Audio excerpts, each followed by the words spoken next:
Welcome to this week's edition of Sun News Blazer Beat. I'm Troy Grimmond. And I'm Brant Farsco. Thanks for tuning in. The Western Athletic Conference basketball tournament is set to tip off next Wednesday on Saturday the 16th. Utah Tech men's team is in 9th place in the WAC and are not set to compete. Grand Canyon is still holding on to the #1 spot, but not for the women. There's a new #1 seed, California Baptist University, dethroning GCU for the #1 spot and dropping them to the #2 seed. As for Utah Tech, they hold on to their ticket to the WAC tournament after dropping to the 5th seed after losing to UT Arlington last week. It's a bittersweet story for the women's basketball team. Seniors Maggie McCord and Brianna Gillen will finish their last 2 home games tonight and Saturday before completely signing off as Trailblazer in the WAC tournament. I think it's nothing new, like just the strategies that we've been working with this whole season. I don't think anything changes between regular season and postseason. Besides, it gives us an opportunity of a 0-0 record and to play just how we usually, but with no losses ahead of us. Just like what I said before, I don't think there's any different between the playoffs and the season of what leader I'm going to be. But I think just being the leader that I already am, as far as communication and setting a good example to my teammates. I think I would tell myself just to value relationships the most. I mean, looking back over my years, I don't remember much of the wins or the losses or the points I scored or my team scored during the games, but the thing that I value and remember the most have been my relationships for sure. Mindset for me, is knowing we're gonna have consecutive games. I think that's the only thing that really changes. Other than that, it's just another game for us, and I think we're just, taking it one. We've had some really great teams. I think for us, it's just that we just don't give up. We've had a lot of setbacks, and I think us just grinding at it and grinding it out and working through those setbacks, whether that's injuries or other stuff that came up through the season, is kind of what sets us apart. Is we've been through that adversity and we've gotten through it, and I think it's just brought us closer as a team. Well, Brant, it's no surprise that these two will go down in the history as some of the best players in the program to come through the school. Yeah, and the women's team have clinched the WAC tournament berth, so even if they lose these next 2 games, they're still going to make it to the tournament. Well, I mean, that's also huge, but talking about more like Brianna and Maggie, I mean, when I was interviewing them, you can tell they just finished up practice. You can tell that they were absolutely beat tired. But I do love their mentality that it's just 4 more games. It's going to be back-to-back. It's going to be hard, but at the same time, it's just 4, and it's nothing they've seen before. They've got an incredible work ethic. But let's switch over to the men's. They play tonight at 6:30 at UTRGV, and then their last game is Saturday against Stephen F. Austin. And so far, the men are on a 5-game losing streak, which is not a good look. They're out of the WAC right now, so if they want to win, they need to get these next 2 games. I was about to say, it's a must-win, huh? Yes. They have to pull this one through or they're done. UTRGV is ranked dead last in the WAC, so this should be an easy win tonight, but Stephen F. Austin is ranked 7th, so if they do beat them, they have a chance at getting into that 8th seed. Well, we know with sports that nothing's going to be an easy win. No. So, I mean, obviously they have to come up and show up, or else they're going to get waxed and their playoff hopes are going to be over. So they got to figure it out in in the short term. My apologies. Sorry, I'm totally stumbling over my words trying to get that sentence out. Blazers softball dropped their second game against the University of Utah 1-6. The Utes put on a show against last year's WAC champions, holding the Blazers to no hits on the 3rd and then holding them to 2 hits on the 4th. The Blazers then went on to play Utah State, where they lost yet again 9-5. Up next, the Trailblazers will travel to Santa Barbara to compete in the UC Santa Barbara tournament tomorrow. Utah Tech baseball stays on the road and will travel to Arlington, Texas to start conference play against UT Arlington tomorrow at 6:30 p.m. They got swept last weekend in a 3-game series against Wichita State University, getting shut out 2 out of the 3 games. Friday they lost 0-8. Saturday they were able to secure a run, but ultimately lost 1-4. Then finally on Sunday they lost 0-5. Blazers women's tennis has made an impressive comeback, bolstering their record to 4 wins and 6 losses. After starting the season 0-5, the Blazers racked up 4 wins in a row, 1 against Arizona Christian University, 2 against Mesa Community College, and another win against Ottawa University of Arizona. The Blazers have a rematch tomorrow against Idaho State tomorrow at 12 p.m. Northern Arizona University won its 11th straight WAC title this year in the WAC Swimming and Diving Championship. 11 different schools competed in the championship, including Utah Tech, who concluded the 2024 season last weekend, placing 7th overall with 239 points. The team secured a bronze medal in the 200 backstroke by freshman Maria Sims Cross, who also claimed bronze in the 100 backstroke. Skylar Leon and Abigail Hill ended the championship on a high note, claiming 7th in the 400 free relay. The women's volleyball club team finished the Mountain West Volleyball Conference tournament this past weekend. The team said this was the competition they needed to understand where the team can improve. Utah Tech Women's Volleyball Club spikes excitement with its promising talent and relentless drive for success.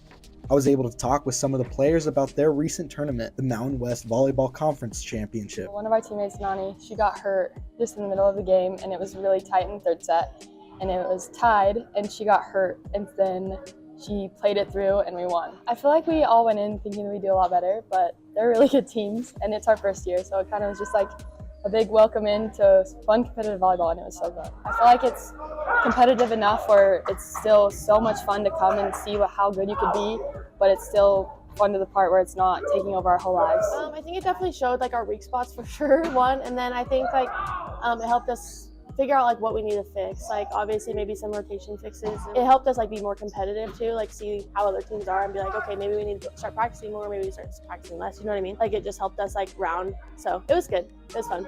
I asked Meyer what it's like playing for the club and her favorite thing about it. Probably just like that I get to be part of a team still. Like I was a little sad like leaving high school and being like, oh, like volleyball's over, you know, but like it was good to like have this opportunity to still play and be like super competitive. The club has honestly probably brought me my closest friends. Like we just all hang out all the time. Like groups of us all just hang out and it's fun. And then we also do like, we did like last semester, we did like team Christmas like ice cream night. So that was fun and like just stuff like that.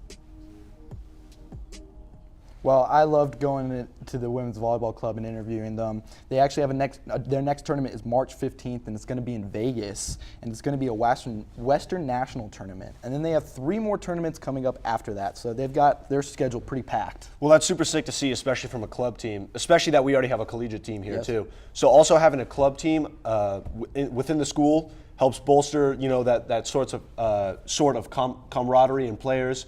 You know, people can come in, maybe they've never played the sport, maybe they want to try it out, and then they can go to college games, and then maybe they can walk onto the volleyball team if they're good enough.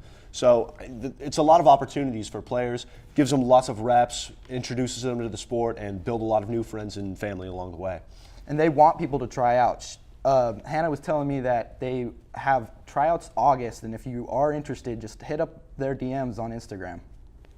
After the break, Sun News guest anchor Annie Meerbrook will be back with your news update. It's official. Dixie State University is now Utah Tech University. Our Polytechnic focus combines active learning with career readiness in all of our 250 programs. As one of the fastest growing, most affordable, and safest universities in the country, Utah Tech was recently ranked as a top 10 arts and science college. So, join us and experience the difference at Utah Tech University.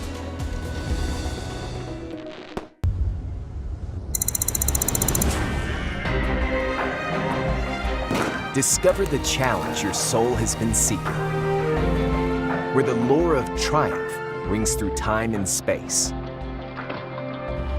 where limits are transformed, champions are crowned, and legends are made. The land of endurance is calling. Rise to it.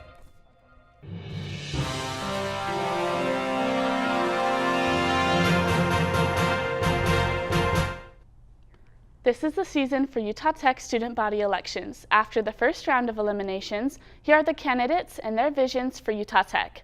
The presidential candidates are Sam New and Bella Estes.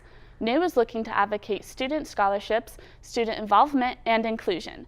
Estes is looking to build more opportunities, connections, and experience. For Vice President of Academics, Alvaro Lopez and Colby Spector are running.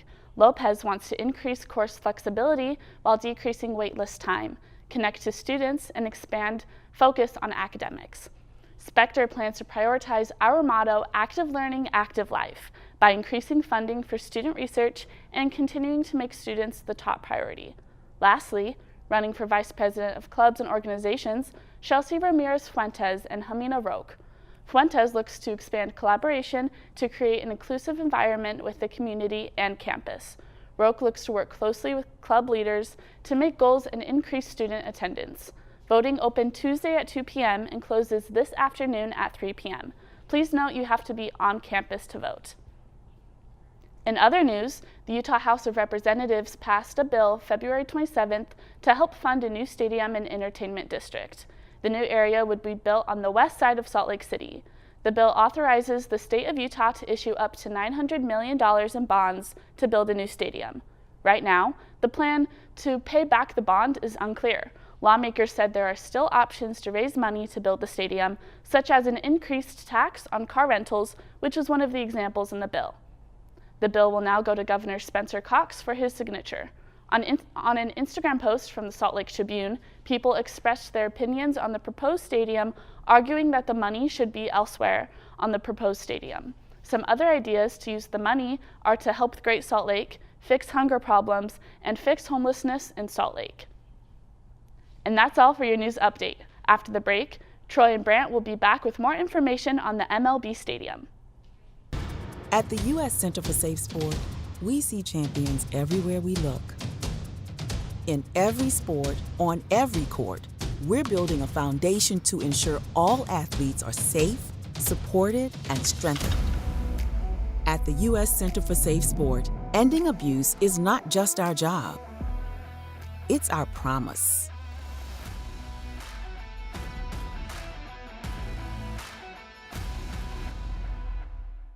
It's official. Dixie State University is now Utah Tech University. Our Polytechnic focus combines active learning with career readiness in all of our 250 programs. As one of the fastest growing, most affordable, and safest universities in the country, Utah Tech was recently ranked as a top 10 arts and science college. So, join us and experience the difference at Utah Tech University. Well, you know, Troy, I actually like the idea of a new stadium. The Smiths Ballpark in Salt Lake, where the Bees currently play, and they will be playing through the 2024 season, has been there for a while, and it's time for a new stadium. The new stadium will be built in South Jordan Daybreak area, and I personally live in West Jordan. Well, that's where my parents live, but it's just about a 10-minute drive, so it's going to be easy to go to games. Yeah, for sure, man. I mean, the thing I don't really like about this is how much money it's going to cost. The way I look at it, the Bees average 6,492 fans in attendance. The new ballpark is going to have 7,500 fans. 7,500 fans that's maximum capacity.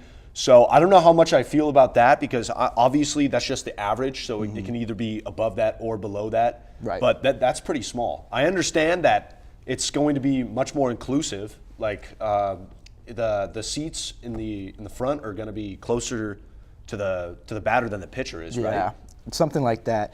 They offer a range of tickets from opening lawn seating to expanded premium club and field level seating where fans are closer to the home plate than the pitcher, as you said. They feature a variety of local tasty foods and beverage options, mainly soda shops, because you know how Utah loves their soda shops. There's going to be family-friendly gathering areas and a new alcohol-free zone, so for those people out there that don't drink alcohol. Well, I mean, that's not bad. I mean, the thing, once again, I'm looking at the money, but because I mean, I think it's super cool, but the thing is, does Salt Lake really need a new stadium for this team? Personally, maybe not, but it is a cool thing to have. I mean, the team value is $30.5 million. It's ranked 18th out of 120 minor league affiliates. So that's pretty good. That is. They're worth a lot. The construction of the stadium is estimated to be $3.5 billion. Oof, that's a lot of money. And the tax bonds that they're issuing, almost $1 billion, $900 million, as Annie said. So the whole thing I'm looking at is the Bees are already averaging good attendance. They're bringing in good money as a minor league team. I don't see why they need a new stadium when they're already so popular in Smith Stadium. And like Annie said, that money can be used, and the citizens of the Salt Lake, they say that the money can be used elsewhere, maybe to help the homelessness, a new entertainment district. There's a lot of stuff that money can go to besides. I just feel like a new MLB stadium would not be the priority of Utah right now. That's understandable. And that's it for this week's edition of Sun News Blazer Beat. Thanks for tuning in. We'll see you back here in 2 weeks. Enjoy your spring break, Trailblazers.